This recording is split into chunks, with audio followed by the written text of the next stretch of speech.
partir de agora, Falando em Fundações. Um programa que traz a você informações, comentários e o que de mais importante acontece no universo das fundações. Apoio Fundação Carlos Chagas. Apresentação Joel Scala.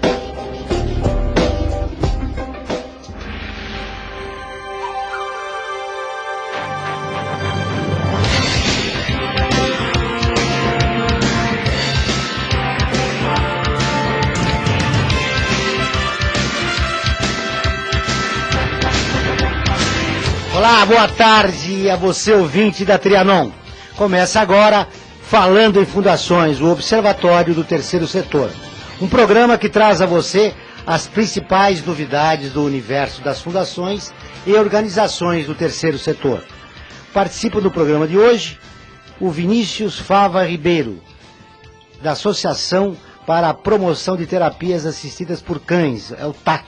Boa tarde, Vinícius. Muito obrigado pela sua presença. Muito obrigado você pela oportunidade. E o Marcos Vinícius Brancaliglione, do Instituto pela Revitalização da Cidadania. Boa tarde, Marcos. Boa tarde, João. Tudo obrigado. Bem? Obrigado você pela presença. E você, ouvinte da Trianon, que vai estar com a gente nessa hora, conversando o que de mais importante acontece nestas duas entidades aqui, representadas pelos dois Vinícius aqui, o Marcos Vinícius e o Vinícius Fava. Vinícius, começando com você, o que é o TAC? O TAC é uma associação que desenvolve o trabalho de terapia e educação assistida por cães.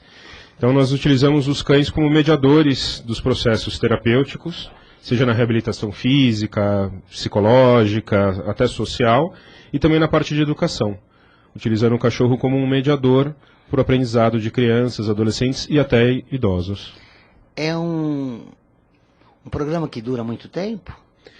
Depende do projeto e dos nossos pacientes. Então, nós trabalhamos com a parte mais de reabilitação. Quer dizer que é de acordo com o paciente, a necessidade do paciente. Necessidade do paciente. Quais são os pacientes que procuram mais esse tipo de trabalho? Hoje o trabalho com terapia assistida por cães consegue abranger quase todos os pacientes. O TAC possui projetos com crianças autistas, crianças que estão internadas no Instituto de Psiquiatria lá do Hospital das Clínicas, com idosos institucionalizados, dependentes químicos, mas você consegue trabalhar com qualquer tipo de paciente. Hoje você tem projetos com pacientes com câncer, enfim, a gente consegue abranger um grande número de patologias e de dificuldades de aprendizagem. Vinícius, quando eu era criança, a relação com o cão era diferente do que agora. Tinha poucos cães abandonados na rua. Hoje a cidade de São Paulo deve ter dezenas de milhares de cães abandonados. Né? Mudou como é a relação hoje do homem com o cão? Mudou. Antes o cachorro era aquele animal que ficava fora de casa e servia para guarda, né? Servia ali para cuidar do quintal. Hoje você tem o cachorro dentro de casa e ele faz parte do contexto familiar. E isso favorece muito o nosso trabalho. Tanto é que é interessante que, de acordo com o paciente, a gente trabalha com um tipo de cachorro que tem um perfil. Com os idosos, a gente evita trabalhar com cães de grande porte, porque eles associam o cachorro de grande porte ao cão de guarda. E o cachorro pequeno, o poodle, né, que na época existia pastor alemão, poodle e vira-lata. O poodle já é o cachorro que fica no colo, o cachorro de pequeno porte. Então, mudou e hoje é um dos mercados que mais cresce, principalmente na região sudeste. Ô Marcos Vinícius, você sentiu essa mudança também? A relação do homem com o cão? Senti. Eu moro num lugar chamado Paranapiacaba e eu tenho 3 cachorros, já tive 4, todos de rua, e realmente mudou bastante. E eles vivem dentro da minha casa, eles não guardam, eles são come-dormes. Muito bem, você é presidente do Instituto pela Revitalização da Cidadania. Isso. Entre os projetos que você desenvolve está a TV ONG. Foi o nosso primeiro projeto. É interessante que ele se encaixa nessa necessidade que existe e que o programa aqui supre, que é da comunicação, do projeto que é feito aparecer, as pessoas conhecerem o que tem sido feito de bom também na sociedade. E na verdade, também com uma forma de contrapartida para os patrocinadores, né? Então, foi o nosso primeiro projeto. Porque é curioso, quando chegamos a apresentar, quando você vai conversar com uma grande empresa de patrocínio, ela quer saber onde está a marca, como é que a coisa funciona, né? E a TV ONG pode prover isso, né? Então, nasceu como um projeto que fosse uma espécie de locomotiva para levar projetos menores que não tinham impacto, tanto impacto de imagem, né? E depois acabou se separando do Reciftas como um empreendimento social, uma empresa do setor 2,5, né, não só do terceiro setor, e foi por muito tempo de onde a gente tirou os recursos para manter a nossa... Continua o trabalho? Continua. Ela virou ela está numa plataforma, uma rede social de internet. Quando nós iniciamos numa TV aqui de São Paulo, Traço, né?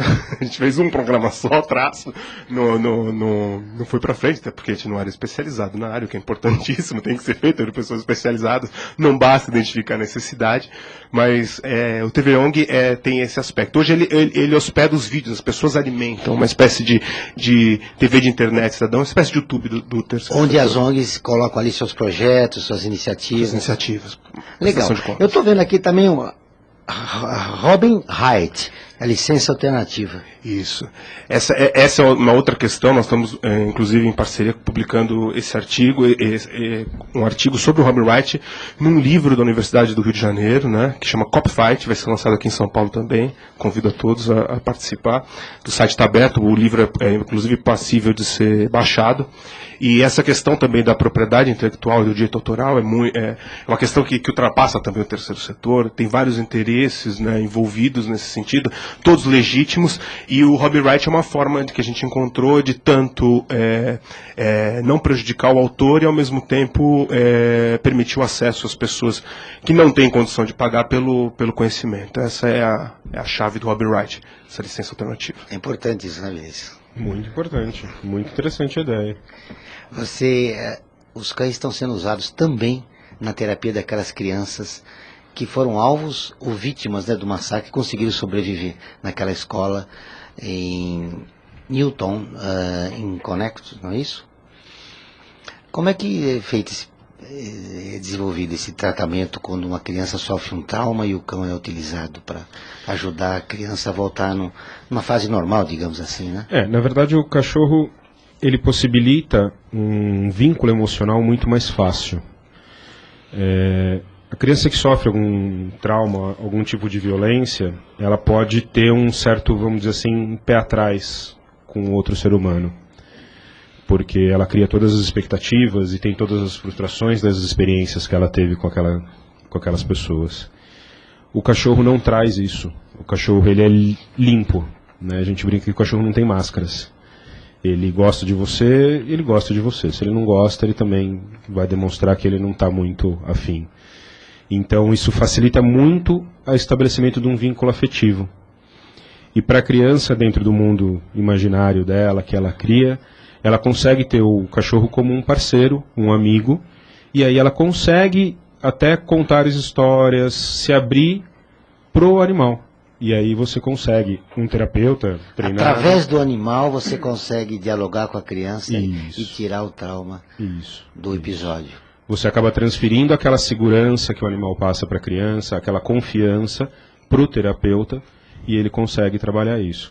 Isso foi muito utilizado no 11 de setembro, agora nessa escola.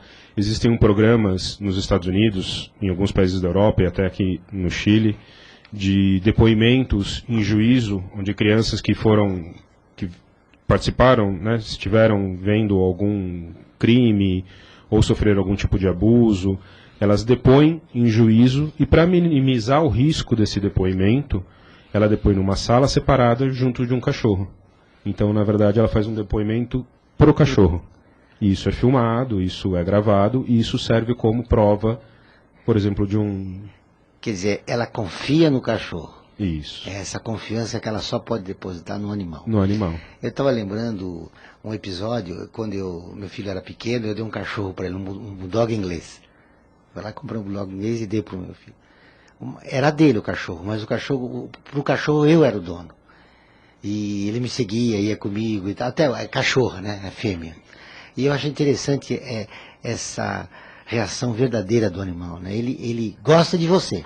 E ele não transfere isso. Você foi ele. E quando que o cachorro, em que momento o cachorro, da idade dele, do crescimento dele, ele escolhe? Você é meu amigo para sempre.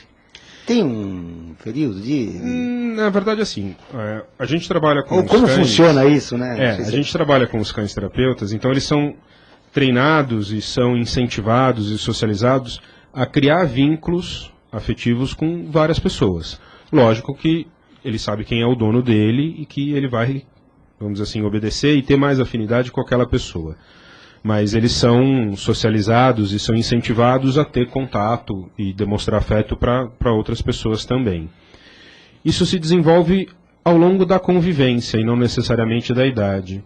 Você pode ter um cão adulto que você adotou, e eu tenho uma cachorra que eu ganhei de um canil com 4 anos, é um excelente cão terapeuta hoje, e ela já aderiu eu como sendo o dono dela. E isso num prazo de 1 ano e meio. Agora, Vinícius, o que me ocorreu agora, é possível a gente desenvolver a formação terapêutica no animal, numa família normal, para o cão servir como uma terapia? Normalmente a gente faz isso, né? Quando você está nervoso, volta estressado de casa, você dá uma volta com o cachorro, resolve. É possível desenvolver em cães normais? Uma coisa para te livrar você do estresse? O cão, ele só é terapeuta se ele tem o terapeuta por trás dele fazendo essa intermediação, né? Então a gente chama ele até de coterapeuta. Ele auxilia o terapeuta. O famoso ego auxiliar. Isso. O que a gente consegue fazer é treinar um cachorro para aquela família, para ele dar suporte a essa família. E aí a gente chama isso de atividade. Ele não está proporcionando uma terapia, ele está proporcionando uma atividade, seja uma atividade lúdica, uma atividade anti-estresse, né, relaxante. Eu estou vendo aqui, Vinícius, que em 2007 você realizou uma viagem a Portugal para receber a formação de técnico em terapia assistida por animais, pela Fundação Bocal, da Espanha. Isso. Uma das referências internacionais em TA e cães de assistência. Você foi coordenador da equipe que trabalha em parceria com psicólogos, pedagogos. De 2007 para cá, você enriqueceu aí a tua formação. O que você trouxe de novo com essa experiência de lá? O que eu fiquei muito feliz quando eu fui para lá é que o conhecimento, graças à internet e ao acesso que a gente tem hoje, o conhecimento que a gente tinha aqui não era tão defasado quanto existe lá fora. O que me trouxe muito lá de fora foi a interação e a troca de experiência, e principalmente uma visão do que a gente pode chegar a ter. Porque lá existe uma estrutura de suporte a esse tipo de trabalho muito forte, né? E é comprovado cientificamente, não é o Vinícius que está falando, existem pesquisas no mundo inteiro com mais de 200 pessoas, existem seguros de saúde nos Estados Unidos que dão desconto para idoso e paciente cardíaco que tem cachorro. E o seguro de saúde não ia dar esse desconto se ele não tivesse a certeza de que isso realmente minimiza um risco. Que funciona. Né? Então, essa experiência fora do país foi muito enriquecedora na questão de troca de experiência e de vislumbrar que a gente um dia consegue ter uma estrutura de suporte e de ação muito, muito legal aqui também. Para isso, a gente precisa de uma sociedade civil organizada, né? Ela se constitui cidadã. E eu estou vendo que um dos seus projetos aqui, Marcos Vinícius, é Governance. Ele é uma experiência bem recente, é uma nova plataforma também de rede social. Ela é direcionada para o empoderamento da sociedade civil, né? É uma nova forma de democracia contemporânea. Ela está pegando uma espécie de carona nesse movimento muito forte, que é do swarming, da questão do envolvimento da sociedade no controle e da política. É muito importante hoje nós percebemos que nós precisamos exercer o nosso poder de decisão o mais diretamente possível para poder chegar até essas estruturas, chegar até essa produção de conhecimento. É uma ideia que não é para interferir no poder público, mas é uma ideia de justamente criar demandas para que os políticos resolvam. É uma ideia de construção de cidadania. Isso. Isso parte da individualidade de cada um. Isso. Eu sou cidadão e tenho esses direitos. Isso. A maioria da população que não conhece seus direitos. Isso. Como é que vocês funcionam? O governo se funciona da seguinte forma. Ela é uma plataforma onde as pessoas podem colocar suas demandas. Por exemplo, nesse quesito de maior estrutura na terapia assistida, é possível criar um grupo lá dentro, esse grupo buscar suporte e apoio, e aí o conceito forte da questão é o votar fechado. Esse grupo passa a não mais esperar que o governante tome alguma atitude, não. Esse grupo diz o seguinte: nosso voto é nesta área, e quem quiser receber o nosso voto vai ter que defender na sua plataforma esse elemento. Então é uma forma de controle, inverter um pouco essa relação de poder, né? Muito bem.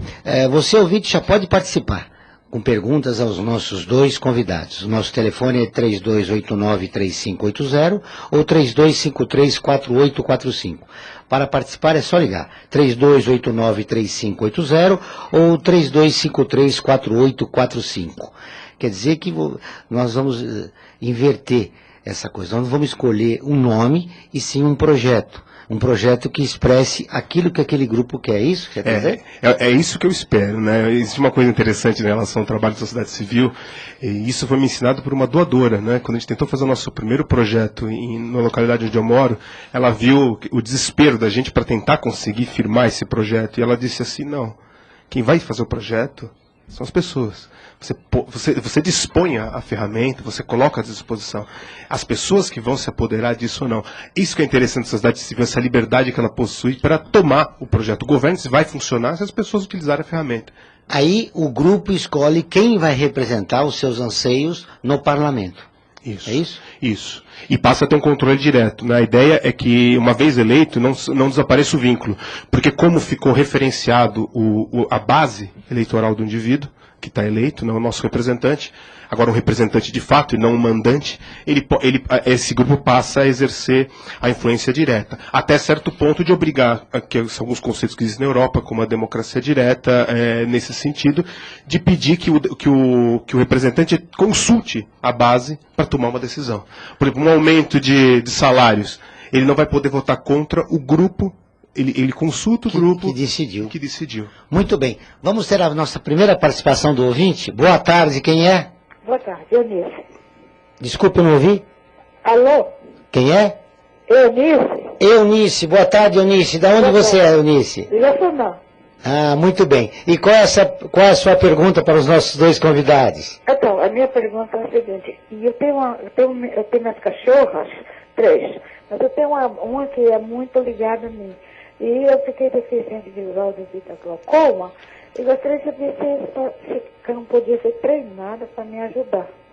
Muito bem. Você tem 3 cachorras e uma é muito ligada a você. Você gostaria de treinar as outras 2 ou as 3? Podia ser as 3. As 3. Muito bem, Vinícius. Na verdade, assim... Cada um tem uma personalidade, né? Uma cachorridade. Na verdade, assim, o cão-guia, ele nasce cão-guia, a gente brinca, né? Na verdade, você tem que ter... todo mundo... Existem raças específicas, aí sim você precisa de raças específicas. E você precisa ter um trabalho de formação desse cachorro desde filhote. Você não... O cão adulto já é um pouco mais difícil, porque o cão-guia ele toma decisões. Então é um nível de adestramento muito alto. O que você conseguiria fazer é treinar a sua cachorra para te auxiliar em algumas atividades na sua casa, mas não como um cão-guia. Ela pode ser treinada para te ajudar a, de repente, evitar que você caia numa escada, que busque um objeto que você quer, mas não como um cão-guia. Seria um cão de assistência. E como ela faz? E como ela treina esse cão para essa ajuda? Ela tem que entrar em contato com um profissional da área de adestramento e de comportamento de cães que possa ajudar ela a treinar esse animal. E onde acha esse profissional? Hoje a gente tem diversas até empresas que trabalham com adestramento, né? Então, uma busca, ou até mesmo na sua própria região, procurar um vizinho que conhece algum adestrador, que tem cães que já foram adestrados, e sempre buscar pessoas, adestradores, que trabalham com a parte de reforço positivo, que vão trabalhar na parte de incentivar o cachorro a ter aquele comando e não trabalhar com a parte mais antiga do adestramento, que chegava a ter algumas agressões ao cão. Eunice, qual é a raça dos seus cães? Olha, eu tenho uma poodle pequena, que fica no meu colo direto, né? E tenho essa outra que eu pensava que era mestiça de policial, mas disse que é mestiça de tenda, sei lá, o nome é assim parecido. E uma outra que é vira-lata, mas é muito linda. Muito bom. O importante é você gostar dela. A Poodle, essa vira-lata, pode ajudar nesse auxiliar? Pode. Ela me ajuda muito me fazendo brincadeira aqui, correndo e latindo demais, e avisa. Elas são dentro de casa, mas elas avisam quando chega a pessoa, quando tem coisas estranhas. Eunice, você está satisfeita com a resposta do Vinícius? Estou. Eu agradeço a sua participação, você ligue sempre e parabéns pelos seus 3 cachorros. A vira-lata, a Poodle e essa que você ainda não identificou. Boa tarde e um abraço para você. Tchau. Muito bem, continuamos Falando em Fundações e já continuando com a participação dos nossos ouvintes. O João Marcelo Araújo, da Casa Verde, uma pergunta para o Marcos Vinícius. Existe algum país no mundo com um modelo ideal de democracia, onde o cidadão é respeitado realmente, Marcos Vinícius? Olha, pelo meu conhecimento, que não é tão extenso para declarar com toda certeza, não. A democracia representativa, ela é uma grande evolução em relação aos regimes ditatoriais ou antigos, né? Mas ela apresenta essa dificuldade enorme, que é o representante a começar a assumir o poder, ele deixar de representar as decisões da sociedade para representar seu próprio interesse. Isso não é só dentro da democracia, isso é em qualquer ambiente de uma corporação, né? Dentro das próprias ONGs isso acontece. Todo representante eleito, ele tem os seus interesses particulares, conjuntamente com os interesses que ele deve representar, que são os coletivos. As formas de controle para isso se estabelecer são muito difíceis. É importante perceber que a democracia representativa, ela serve para gerir grandes estruturas. Em estruturas pequenas, em pequenas comunidades, como a polis grega, ou mesmo dentro na Suíça ainda existe alguns cantões que utilizam, isso é democracia direta, onde as pessoas votam, fazem uma assembleia e não existe a figura do intermediário ou representante. Mas isso só funciona dentro de pequenas unidades, que podem ser integradas em rede, mas isso é uma outra... Voltando aqui para a realidade brasileira, a nossa democracia, quando é que você acha que vai funcionar realmente? Nós somos redemocratizados nos anos 80. Já temos lá um pouco mais de 2 décadas, é isso? Isso. Né? E ainda nós precisamos oxigenar nossas instituições, o legislativo não funciona, o judiciário agora deu mostras de que funciona, mas com julgamento político, enfim. E o executivo está aí. Como é que nós, nesse caminhar, né, nós não podemos parar a democracia de um dia para o outro, nós acordamos um país democrático, né? E aí, como é que nós construímos a nossa democracia? Não existe, isso é bastante interessante, eu até fazer uma autocrítica como membro da sociedade, não só da sociedade civil, mas da sociedade, não só da sociedade civil organizada, mas da sociedade como um todo. Só vai existir essa condição quando as pessoas tomarem a iniciativa de prevalecer as suas decisões. E por isso que a ideia do governe-se, acima de tudo, não é ser governado, não esperar que as outras pessoas governem você, mas você tomar as iniciativas para se governar. Não é uma questão de anarquia, é uma questão de justamente exercer o autocontrole. Conforme o nível de consciência dos problemas sociais e da preocupação social, as pessoas vão adquirindo essa iniciativa não só dos interesses particulares, mas dos interesses coletivos, dos interesses da cidadania. Muito bem, vamos continuar falando de cães e de autogestão logo depois do nosso intervalo comercial. Aguarde. Você está ouvindo Falando em Fundações. Apoio Fundação Carlos Chagas. Criada em 1964, a Fundação Carlos Chagas foi a primeira a unificar as provas de vestibulares de medicina. Atualmente, é especializada em concursos, incluindo os públicos. É a única no mercado a possuir gráfica própria. Atende cerca de 1 milhão de candidatos por ano.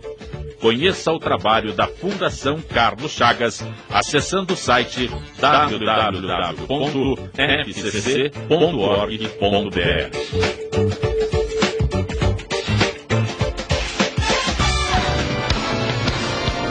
Participe da nossa programação através dos telefones 3289-3580 ou 3253-4845 ou acesse trianon.com.br.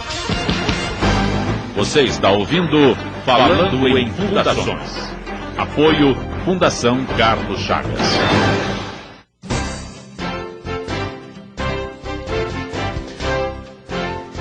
Muito bem, voltamos com o programa Falando em Fundações, Observatório do Terceiro Setor. Na tarde de hoje, conversando com Vinícius Fava Ribeiro, do TAC, Associação para a Promoção de Terapias Assistidas por Cães, e o Marcos Vinícius Brancaglione, que é presidente do Instituto pela Revitalização da Cidadania. No bloco anterior, eu deixei uma pergunta, nem mais uma pergunta, mas uma colocação a respeito da autogestão. Você diz que a construção da nossa democracia, né, a ampliação, né, desse conceito de democracia é a autogestão, parte de cada um de nós. Né? Eu preciso estar consciente dos meus direitos e dos compromissos que eu tenho enquanto cidadão em relação ao grupo que eu vivo, é isso? Envolve isso, mas a questão também envolve da pessoa a partir do pressuposto que ela precisa relacionar suas demandas, ela precisa observar o ambiente que ela vive e tomar coragem. A redemocratização teve essa importância muito grande, que o indivíduo passou a poder fazer essas demandas. Na verdade, ele sempre vai passar a decisão, muitas vezes, por uma pessoa técnica, né, que vai poder desenvolver esse trabalho, mas ele permanece no controle, podendo a qualquer instante trocá-la se ela não estiver satisfeito. Essa é um aperfeiçoamento da democracia que é muito importante. Você não fica na mão do governante. Você ele passa a ser aquele ideal do empregado em relação à sociedade. Ele é um funcionário público. A experiência que você trouxe quando você foi em 2007, o Vinícius, receber lá, participar lá, fazer aquele treinamento, aquele curso, né? Você percebeu que a visão de cidadania dos moradores, dos norte-americanos, é muito mais ampla que a nossa, e por isso eles tratam melhor os cães? Na verdade, assim, existe uma noção de cidadania na Europa, enfim, em outros países, um pouquinho melhor do que a nossa, né, infelizmente. E o cachorro ele está inserido dentro da sociedade, de uma forma ou de outra, seja como um problema, onde você tem os cães abandonados, que são um problema de saúde pública, né, porque ele acaba podendo até ser um transmissor de alguma doença, sendo na solução, ajudando nesse contexto. Esses países, geralmente, eles têm uma cultura muito ligada aos animais, muito ligada aos cães, principalmente. Né, você tem restaurantes na França, por exemplo, que não aceitam crianças, mas aceitam cães. Né? Então, inclusive os cães, por incrível que pareça, parecem ser mais educados do que os cães que a gente tem aqui. Justamente por essa cultura, os cães frequentam mais os espaços públicos, você tem as praças, onde você pode soltar os cachorros, então eles são socializados. Então são cães que acabam tendo uma vida muito mais... Um respeito, isso. Um respeito em relação a eles. Isso. Que é o que falta aqui. Porque o cidadão não tem consciência, não é isso, Marcos Vinícius? Dos seus direitos e de como viver em sociedade. Não se construiu isso. Na verdade, isso vem da ditadura militar, né? Onde você recebia isso, né? Você não construía. Então, nós precisamos exercitar isso, né? Na verdade, nós precisamos, no dia a dia que a gente constrói essa nova visão. É isso, você tem observado isso no eu seu concordo plenamente. Mas tem um elemento que eu gostaria de acrescentar, que além desse exercício de consciência, nós precisamos criar condições materiais para que as pessoas possam exercer essa consciência, né? Eu vivo num lugar extremamente carente, que é Paranapiacaba, e as pessoas, por exemplo, quando vão passar o final de semana, despejam os cães ali. Ela vão curtir um lugar histórico e abandonam o cão ali. Aí quem adota os cães? As pessoas que não têm condição nem de sustentar os próprios filhos. E ele passa a fazer parte da família. Sofre que nem um condenado. Tem bicho para todo quanto é lado, e às vezes morre, mas eles fazem o que eles podem fazer de melhor. Então, existe um aspecto também dessa questão da solidariedade, da civilidade, mas também existe o aspecto da condição material, que essas pessoas que adquirem o cão, elas precisam ter a condição financeira também para poder dar o cuidado que o animal merece e que ela também merece. O que você está dizendo é que na construção desse projeto de cidadania, nós temos que reconhecer que o país é cheio de desigualdades. Perfeito. Nós somos onde existe uma profunda concentração de renda e que tem gente que tem possibilidades de criar dignamente, se criar, de viver dignamente, né? Os seus familiares e o seu cachorro. E existem pessoas que não, né? Não, esse é um dos pontos fundamentais, né? Porque quando nós falamos da emergência da consciência, ela geralmente ocorre para aquelas pessoas que têm uma condição material para desenvolvê-la. O Brasil vem diminuindo a desigualdade, já foi uma das piores do mundo, inclusive no período da ditadura ela tendeu a aumentar, e agora, depois da redemocratização e dos projetos sociais, inclusive governamentais, ela vem diminuindo, mas é muito alta, é o 15º país, pior desigualdade do mundo, por uma quinta economia. É realmente uma situação muito difícil. Ô Vinícius, a discussão deste assunto, né, do direito humano, dos direitos humanos, ajuda muito, né, na sua atividade, né? Essa tomada de consciência das pessoas, de que começa a se respeitar melhor a sua autoestima e você respeita melhor o animal. Sim, até porque assim, nós utilizamos o cachorro como uma ferramenta para a melhora do ser humano, né? A gente sempre parte do princípio que a gente também tem que visar a saúde e o bem-estar desse animal. Mas ele é uma ferramenta para o desenvolvimento do ser humano, né? E até da própria cidadania. O que você falou é muito comum mesmo. As pessoas, além dos direitos que elas têm deveres. E às vezes eu vejo isso muito na sociedade brasileira. A gente quer muito direito, mas a gente esquece dos nossos deveres. Né? Então, o cachorro ele é considerado como um bem. Então, assim como você tem um carro, e se você bate o carro, você é responsável por aquilo, se o seu cachorro, que está solto na rua, morder alguém, a responsabilidade é sua. Né? Então, a gente tem que ter mais consciência também de que esse animal é meu e eu sou responsável por ele e pelos atos que ele faz. Né? Seja para o bem, quanto para o mal. Muito bem, continuando com a participação dos nossos ouvintes, a Maria Aparecida Lopes Azevedo, de Perdizes. Ela pergunta, muito obrigado pela sua participação, Maria Aparecida. Quais as raças mais utilizadas por você, Vinícius? Tem alguma raça não recomendada? Não tem raças específicas. O que a gente busca no cão para terapia, no cão para coterapeuta ou na parte da educação, é comportamento. Então a gente sempre vai buscar que esse cachorro tenha um comportamento adequado para aquela necessidade, para aquele paciente que a gente vai atender. Pela lei da focinheira que existe em São Paulo, no estado de São Paulo, a gente não indica os cães da lei da focinheira, não pela raça deles, mas pela lei. Não tem como eu entrar dentro do Hospital das Clínicas com um cachorro utilizando uma focinheira e falar para o meu paciente que ele é manso. Né? Que a gente volta na questão dos nossos deveres. Se a responsabilidade civil fosse efetiva e fosse realmente bem exercida, você não precisaria ter a lei da focinheira, porque você pode ter um cão dito de uma raça agressiva, que bem cuidado, bem socializado, bem treinado, nunca vai despertar, nunca vai chegar a atacar alguém. Né? Então não existe uma raça específica. O que a gente sempre vai buscar é o comportamento desse animal. Marcos Vinícius, o público-alvo do projeto Governe-se é a população de baixa renda? Não, é absolutamente toda a sociedade civil. Eu diria que, inclusive, eu diria não só a sociedade civil, mas também as pessoas que querem inovar na política, pessoas que não têm a política como uma profissão, mas querem tomar parte e representar seus interesses. É importante a gente renovar esse aspecto da política, mas que essas pessoas, elas emerjam da própria sociedade. Nós precisamos produzir uma renovação muito forte que não é partidária. Então, o nosso público-alvo é, inclusive, formação de novos partidos, novas demandas, é uma espécie de controle da sociedade. Então, é voltado para todas as pessoas, independente da condição social que ela possua. Como é a abordagem desse projeto, as pessoas? Elas são convidadas a participar, se constrói grupos nos bairros, enfim, como é que é feito? Nós estamos trabalhando com a estratégia de mídia social, né, que é chamada das redes sociais. É uma plataforma de rede social e nós vamos utilizar a internet para que se possa, que na verdade essa ideia é reforçada por essa nova tecnologia está permitindo que a sociedade se represente de forma muito mais forte, né?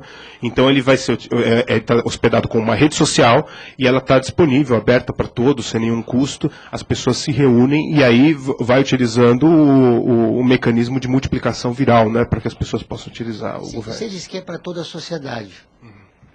Mas o alvo principal nosso, de construção de cidadania, não é a população de baixa renda, que precisa conhecer seus direitos? É interessante isso, né? O nosso projeto principal, que é o de renda básica e cidadania, ela parte do pressuposto de que o primeiro elemento da cidadania é não haver nenhuma espécie de discriminação. E até para produzir uma redução da desigualdade, você precisa não criar a separação da discriminação socioeconômica ou de classes. A integração das classes sociais é muito importante para nós construirmos um projeto de país. Porque essa teoria, né, que foi muito forte no século XX, da oposição entre as classes sociais, ela perde um pouco de força agora, e o que nós temos realmente é uma oposição uma oposição positiva, no sentido dialético, entre a sociedade e o governo. Então existe esse elemento que é a união da sociedade. Uma sociedade dividida em classes, ela é uma sociedade fraca. Muito bem, vamos para o intervalo e voltamos dentro de instantes. Aguarde. Você está ouvindo Falando em Fundações. Apoio, criada em 1964, a Fundação Carlos Chagas foi a primeira a unificar as provas de vestibulares de medicina. Atualmente, é especializada em concursos, incluindo os públicos. É a única no mercado a possuir gráfica própria. Atende cerca de 1 milhão de candidatos por ano.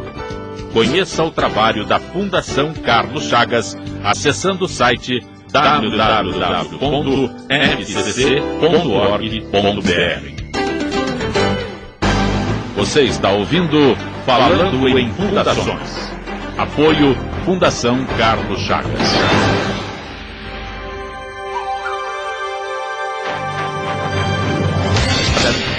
Muito bem, voltamos com o programa Falando em Fundações. Na tarde de hoje, conversando com Vinícius Fava Ribeiro, da Associação para a Promoção de Terapias Assistidas por Cães, e com Marcos Vinícius Brancaglione. Ele é presidente do Instituto pela Revitalização da Cidadania. No bloco anterior, você falava que é fundamental que as classes sociais conversem, né, Marcos Vinícius? Porque é assim que funciona a democracia. E aqui, por falta de exercício e pela origem que a gente teve um longo período de ditadura militar, não se conversava, né? Não se conversa as classes sociais, né? A população de baixa renda, inclusive, é denominada da periferia, né? Não há esse diálogo. Você disse que o teu projeto prevê esse diálogo. De que forma? A primeira forma mais importante é não estabelecer limites para que as pessoas, não fazer umas cercas, né, não encercar as pessoas. É manter um ambiente completamente aberto e livre para que as pessoas possam entrar em contato. A internet ajuda muito nesse sentido, né? Desculpe de interrompê-lo, mas agora a gente já separa. Existem 2 cidades em São Paulo. Aquela que a gente frequenta, os cinemas, os restaurantes, e aquela que mora na periferia e que tem que dormir às 9 da noite, que tem toque de recolher. Isso já existe aqui. Sim, sim. E nós vivemos isso agora, né, com a violência urbana. Como é que se resolve? Então, essa é uma questão, lógico, que uma simples plataforma de mídia social não vai resolver. Essa questão envolve principalmente o ponto que foi colocado, a questão da desigualdade social. O elemento fundamental do Brasil, o Brasil tem diversos indicadores que demonstram que ele tem condições de ter um país desenvolvido. A desigualdade social é o nosso grande dragão, eu diria hoje, para ser. Foi a inflação durante um período, e hoje nosso maior desafio é romper essa desigualdade social. E desigualdade social é impossível romper se não houver redistribuição de renda e geração de riqueza. Nesse aspecto a gente cai no elemento econômico, que não foge da cidadania, porque a garantia de direitos econômicos são importantíssimos para que nós atinjamos um outro patamar. Muito bem, mais um ouvinte participando do programa, Jorge Henrique Silva, do Jardim Ademar, muito obrigado pela sua participação. Uma pergunta para os dois convidados. Vinícius, a sociedade de hoje se importa mais com animais do que com o ser humano? Não. Eu acredito que não. Eu acho que existe sim hoje existe uma preocupação com os animais, que antigamente não existia. Mas não que ela se importe mais com os animais do que o ser humano. O que acaba acontecendo é que todo extremo, ele não é saudável e não é bom, né? E aí você tem pessoas que acabam sendo extremistas na questão da preservação dos animais, enfim, e acaba virando acumuladores de animais, que tem 20, 30 cães num espaço. Isso não é nem bom para a pessoa, nem bom para o animal, né? Então, eu acho que a preocupação, começou a se ter uma preocupação maior com os animais, mas não que isso seja, eu acho que tem espaço para se preocupar com todo mundo. E tem animais que vivem bem melhor do que muitos seres humanos, né? Isso é um outro despropósito, né? A humanização dos animais é, na minha concepção, uma coisa que não deveria acontecer. Cães são cães. Marcos Vinícius, a sociedade de hoje se importa mais com animais do que com o ser humano? Excelente pergunta, hein? Eu concordo com o Vinícius. E eu vou utilizar como base a minha experiência de trabalho de campo em comunidades carentes, né?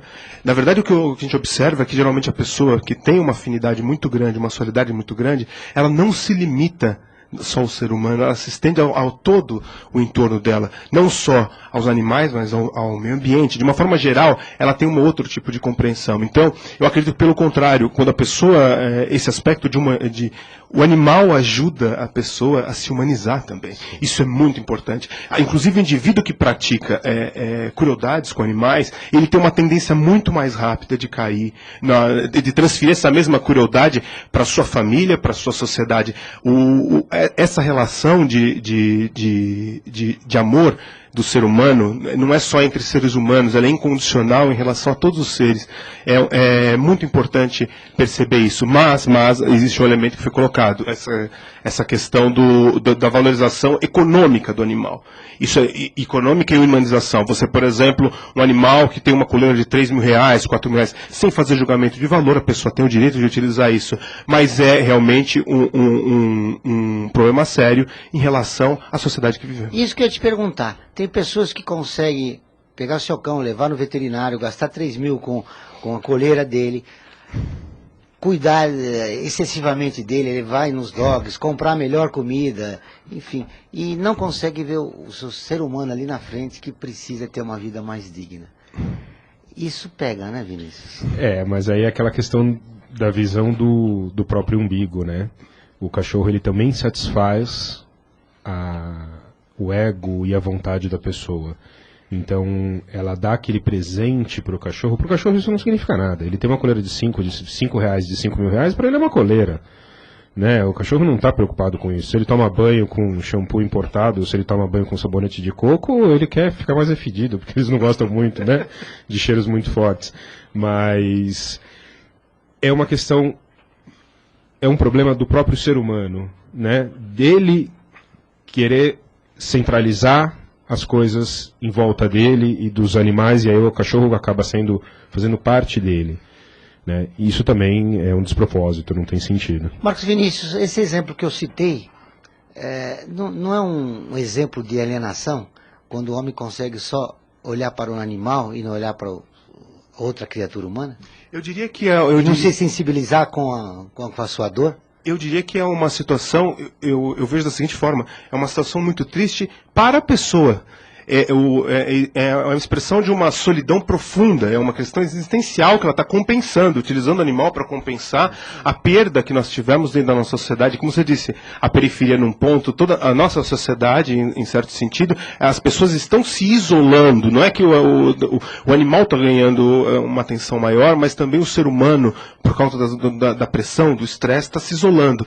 E isso se reflete, inclusive, no aspecto econômico, porque é uma sociedade de consumo. E esse isolamento, em termos de classe social, é que não evita que se há o diálogo entre as classes, né? Também. Isso com certeza. Mas dentro da própria classe social. Às vezes as pessoas não se conversam dentro do próprio prédio que moram. Elas não se integram num espaço muito próximo, como se a gente vivesse dentro do elevador, todo mundo fingindo que não se conhece, todo mundo muito próximo.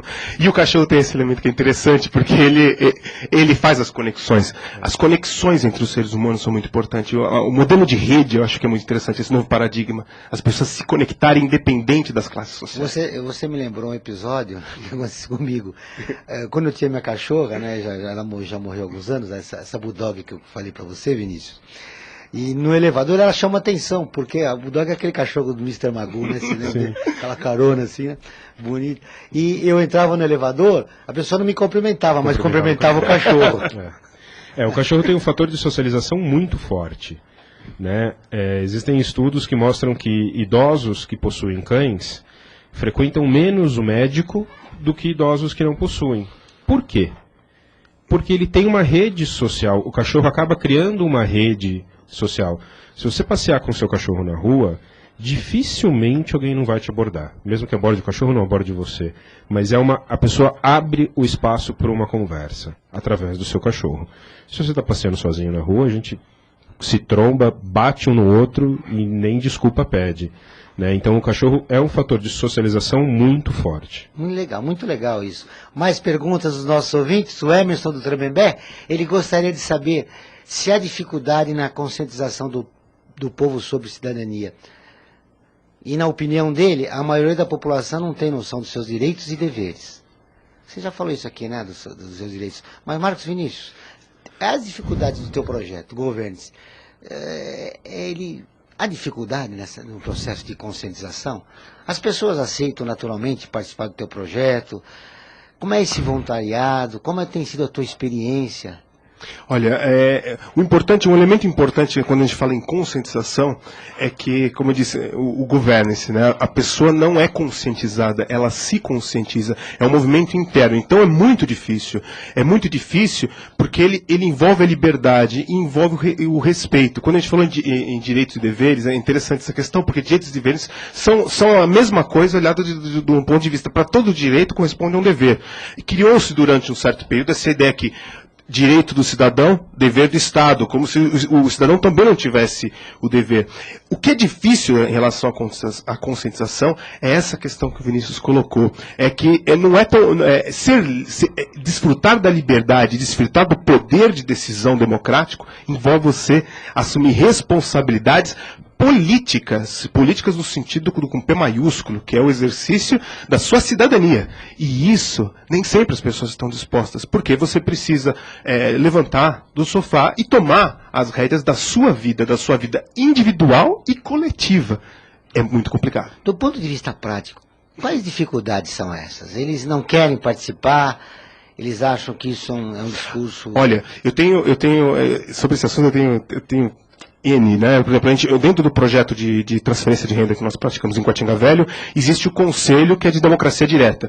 Então existe o primeiro elemento que complica quando todas as pessoas estão integradas e uma olhando para as outras, é você não interferir na vida do outro indivíduo. Exercer decisões coletivas, eu acho que talvez mais próximo é uma reunião de condomínio, né? Que tem essa experiência. Envolve você não interferir. É uma linha muito tênue entre você participar sem ao mesmo tempo roubar o espaço e a privacidade do outro indivíduo. Então, envolve exercício e que envolve tempo. Nós temos que lembrar que um dos importantes elementos para o exercício da democracia, quando ela foi criada, era a ociosidade. Os gregos, eles tinham tempo para permanecer em praça pública e discutir. Numa sociedade de hipertrabalho, trânsito, que os indivíduos estão hipercansados, elas só querem um instante de um chato não falando em política, mas eu quero relaxar. Esse elemento de manter a gente efetivamente o tempo inteiro ocupados e hiperestressados, impede a emergência de uma democracia mais forte. Diante do que você falou, o que é ser livre na nossa sociedade? Poxa, isso é uma das questões mais maravilhosas que existem. E talvez a mais importante, na minha concepção, lógico. Ser livre é você ter as condições materiais, reais e psicológicas para exercer a sua vontade com consciência. Você concorda? Concordo. Principalmente na parte da consciência que você vive num coletivo. Você, como terapeuta de animais, consegue ser livre? Olha, dentro das nossas limitações eu sou livre. Muito bem. O Danilo Santos, do Lausanne Paulista, muito obrigado pela sua participação. Uma pergunta para os nossos dois convidados. De onde vêm os recursos para as ONGs? Como ajudar e como ser voluntário? Bom, os recursos podem vir de vários meios, né? Você pode ter recursos do próprio primeiro setor, do governo, você pode ter recursos de incentivos fiscais, de doações. Na realidade, a minha experiência com o TAC acaba sendo... A gente tem o governo acabou criando um modelo que dificulta um pouco a captação do recurso, né? E você tem as empresas que elas querem doar, mas elas não querem doar o dinheiro, elas querem doar um imposto. E por incrível que pareça, a gente tem muito mais leis de incentivo fiscais à cultura do que saúde e educação.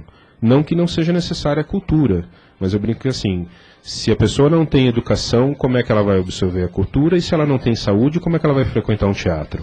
Concordo. Né?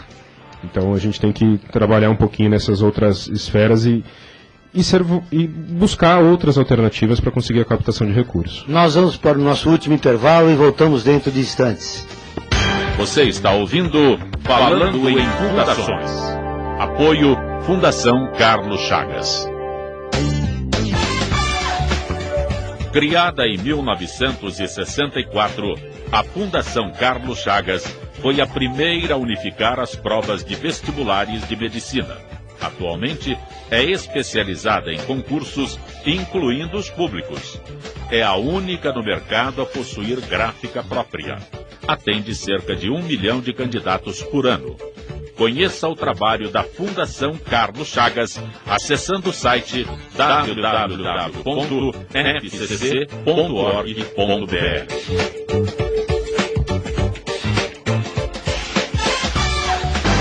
Você está ouvindo Falando em Fundações. Apoio Fundação Carlos Chagas. Muito bem, voltamos com o programa Falando em Fundações, Observatório do Terceiro Setor. Na tarde de hoje, conversando com Vinícius Fava Ribeiro e Marcos Vinícius Brancaglione. A primeira vez que no programa tem 2 Vinícius aqui. Espero que tenha audiência dupla com você. Muito bem. No intervalo, o nosso Neido, que faz nosso operador de som, estava mostrando um cachorro aqui na televisão, ele fazendo umas piruetas lá, né? Isso é normal, o cão gosta disso, isso não é judiado o animal? Como é que você vê essa questão? Hoje a grande parte do treinamento dos cães é baseada em reforço positivo, né? E principalmente no nosso trabalho de terapia, o cachorro ele tem que gostar do que ele está fazendo. Porque ele vai ter uma troca de afetividade com o paciente muito forte. E o paciente percebe se o cachorro não está gostando daquilo. E você perde todo o contexto e todo o valor terapêutico se aquele cachorro não está gostando do que ele está fazendo, né? Então, ou seja, aquela atividade tem que ter um limite. Sem dúvida. A gente preserva tanto a saúde do nosso paciente quanto do nosso cão, chegando ao ponto de caso tenha uma agressão ou a gente perceba sinais de estresse no animal, que ele está apresentando algum estresse, a gente interrompe a sessão e tira, até porque esse cachorro ele demora um período para ser treinado, existe um investimento financeiro muito forte para esse cachorro poder trabalhar, né? E eu não consigo ir ali na esquina e comprar um outro cachorro pronto, né? Então a gente tem uma preservação muito grande dos nossos cães para o trabalho. Muito bem, voltando à pergunta do Danilo Santos, lá do Lausanne Paulista, ele tinha perguntado no bloco anterior aos 2 convidados, o Vinícius já respondeu, você não, Marcos. De onde vêm os recursos para as ONGs? e como ajudar e como ser voluntário. Olha, como o Vinícius colocou, tem ONGs, depende da ONG. As ONGs com maior estrutura, elas têm condições tanto de estabelecer parcerias com o poder público, né, e receber recursos diretos. Existe essa questão da isenção fiscal, né, do incentivo fiscal, que é das empresas, né, também é uma forma de receber, uma espécie de patrocínio. Mas o elemento principal ainda hoje são as doações, né, principalmente para as menores. Nós dependemos sempre das doações para estabelecer nossos projetos, sejam doações dos próprios membros, quanto doações de terceiros que se identificam com a causa. Então, por exemplo, a pessoa que se identifica com a causa do projeto do Vinícius, é importante que ela, no que nós colocamos sobre exercício de cidadania, que ela se identificando com a causa, que ela contribua. É preciso ter os dois tipos de pessoas, as que põem a mão na massa e as que põem a mão no bolso. Esse elemento é bastante importante. Muito bem, novamente a participação dos nossos ouvintes ao vivo. Boa tarde, quem é? É Ivani, aqui do bairro do Limão. Boa tarde, Ivani, tudo bem? Tudo bem. Qual é a pergunta para os nossos dois convidados? Eu gostaria de saber qual foi a diferença assim, da visita de cães e animais para pessoas que sofrem de esquizofrenia. Muito boa pergunta, hein? Muito boa. Na verdade, uma das pioneiras do trabalho de terapia assistida por cães foi a doutora Anísia da Silveira, uma psiquiatra que implantou a terapia ocupacional aqui no Brasil, lá no Rio de Janeiro, na década de 50, onde ela observou alguns pacientes do Hospital Psiquiátrico Dom Pedro II, onde ela atuava, pacientes esquizofrênicos, que conseguiam uma interação muito forte com animais errantes que entravam lá. O hospital ficava perto de uma mata, e alguns animais, alguns cães, gatos, acabavam entrando dentro do hospital.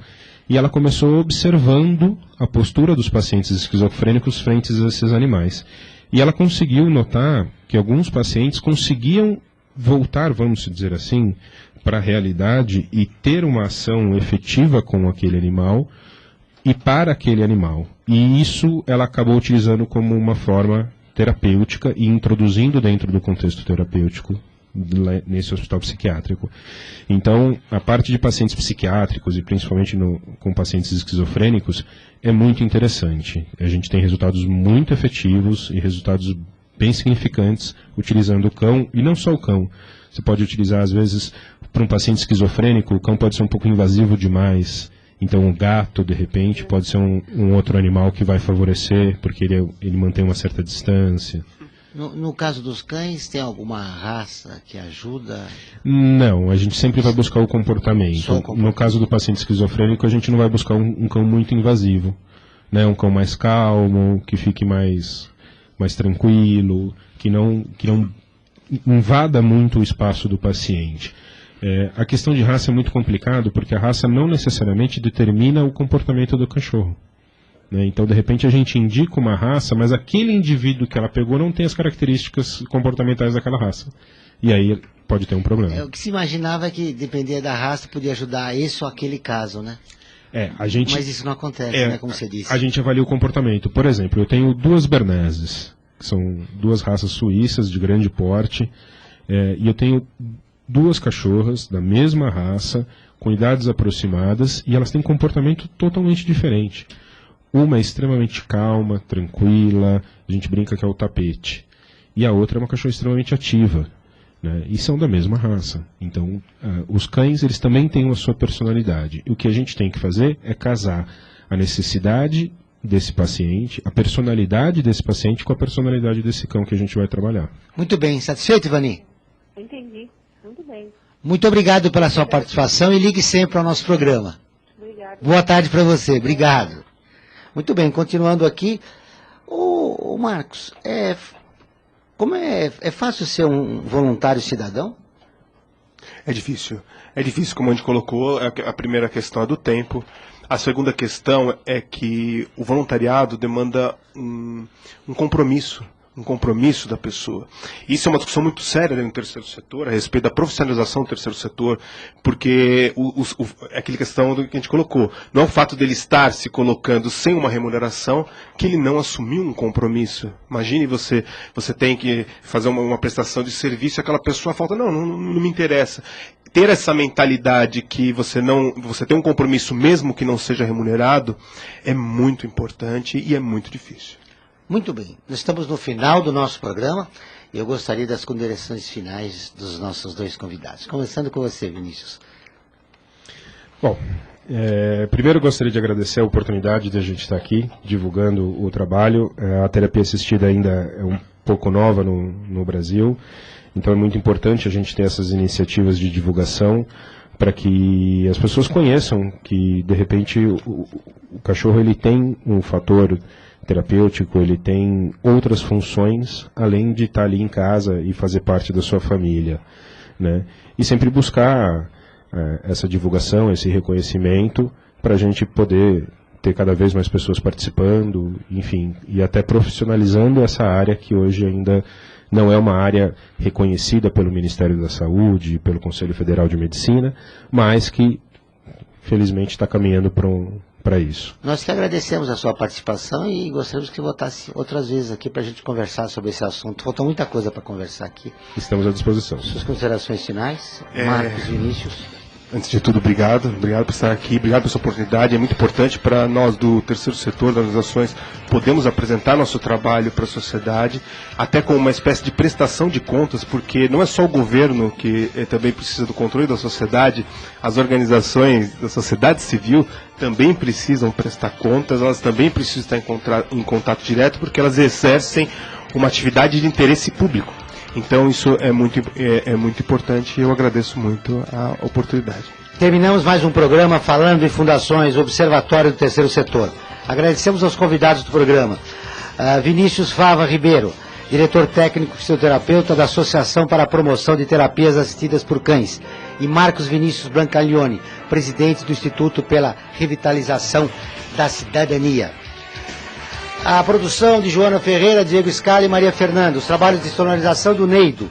Assista falando de fundações do Observatório do Terceiro Setor, todas as terças e quintas-feiras, às 21 horas. Anote o site www.tvclimatempo.com.br. E na Sky, no canal 102, todas as terças e quintas-feiras, às 21 horas.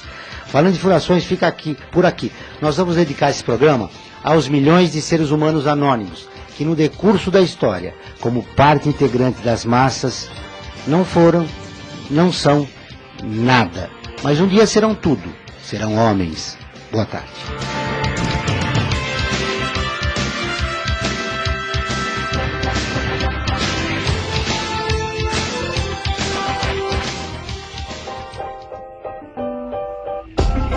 Você acabou de ouvir Falando em Fundações, um programa que tem o apoio da Fundação Carlos Chagas.